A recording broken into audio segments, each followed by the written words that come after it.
การเฉลิมฉลองวันผู้บริจาคเลือดโลก 14 มิถุนาภายใต้คำขวัญให้เลือดให้ความหวังร่วมใจกันสวยชีวิตมาติดตามเบิ่งพร้อมกัน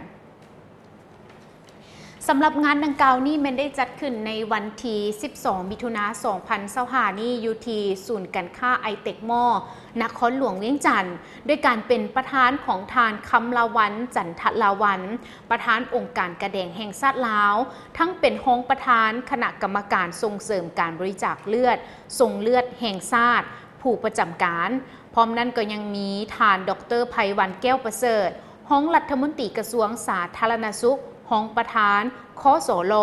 และก็ยังมีแขกถึกเชิญและบรรดาผู้บริจาคเลือดจากภาครัฐและก็เอกชนชาวนครหลวงเวียงจันทร์เข้าร่วมด้วยกันซึ่งในนี้ทานประธานองค์การกระแดงแห่งชาติลาวก็ได้กล่าวว่าในทุกๆปีของวันที่ 14 มิถุนายนประเทศต่างๆในทั่วโลกจะได้พร้อมกันเฉลิมฉลองวันผู้บริจาคเลือดโลกจุดประสงค์ก็เพื่อแสดงความรู้บุญคุณขอบอกขอบใจแด่ผู้บริจาคเลือดที่ได้เสียสละด้วยการให้เลือดเพื่อให้ชีวิตของผู้อื่นสร้างความรับรู้ของประชาชนเกี่ยวกับความจำเป็นและความต้องการเลือดเข้าในการปีนปัวซึ่งต้องการให้มีการบริจาคเพราะว่าบ่มีสิ่งอื่นใดมาทดแทนได้สุกยู่ให้ผู้บริจาคทั้งใหม่และที่มีอยู่แล้วบริจาคเลือดเป็นปกติเพราะจะช่วยให้มีความมั่นคงและมีความเพียงพอในการตอบสนองเลือดยกให้เห็นถึงการประกอบส่วนของผู้บริจาคเลือดในการช่วยเหลือชีวิตของคนเจ็บและต่อระบบสาธารณสุข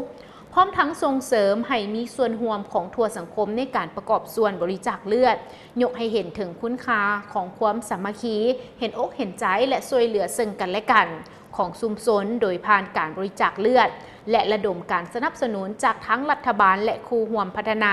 เพื่อสนับสนุนเวียกงานปลุกระดมการบริจาคเลือดและตอบสนองเลือดที่ปลอดภัยให้มีความยืนยงและเข้มแข็งแนใส่ให้ทุกคนสามารถเข้าถึงการบริจาคเลือดได้อย่างทั่วถึงนั่นเองและก็ในเดือนพฤษภาคม 2025 ที่ผ่านมากองประชุมขององค์การอนามัยโลกครั้งที่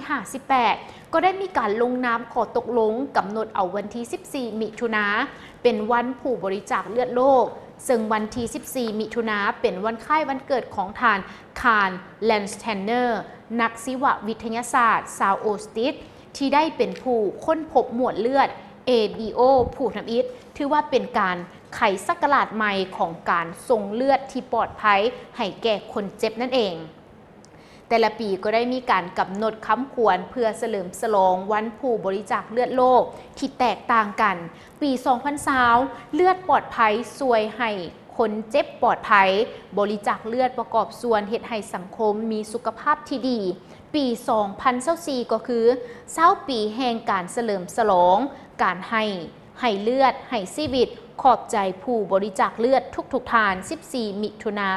น 2024 และก็สำหรับคำขวัญในปี 2025 นี่ก็แมนให้เลือดให้ความหวังร่วมใจกันสวยชีวิตหรือ Give Bones Give Hope Together We Save Life พร้อมเดียวกันนั้นก็ได้จะต้องได้สู่ซนในการบรรลุเป้าหมายโดยเฉพาะก็คือในปี 2025 สภาแห่งชาติได้มีมติตกลงหับฮ้องเอาแผนการคาดหมายสู่ซนในการปลุกระดมหับบริจาคเลือดในทั่วประเทศซึ่งต้องให้บรรลุ 80,400 ถุงในนี้ส่วนกลางต้องให้บรรลุ 34,000 ถุงและท้องถิ่นต้องให้บรรลุ 46,400 ถุงโดยให้แบ่งตัวเลขให้แต่ละแขวงนำไปจัดตั้งปฏิบัติในปีต่อไปก็จะมีการเพิ่มขึ้นจนฮอดปี